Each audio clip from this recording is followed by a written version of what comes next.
In this video, I'm gonna show you how to fix the login failed error in Fortnite. So make sure that you watch this video till the end if you want to know how to fix it.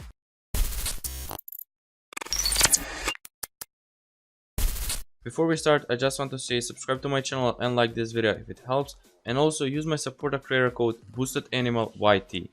And let's start. So what you want to do is just click on the search bar and type internet options and open the internet options control panel. Now what you want to do is go to the connections tab, so it's the fifth one. Click on LAN settings, and now what you want to do is just check the use a proxy server for your LAN if it's unchecked, or uncheck it if it's already checked. So for me it was unchecked, so I'm gonna check it, click on OK and click on OK again. And for you, if it was checked, then what you want to do is just uncheck it and click on OK and click on OK again.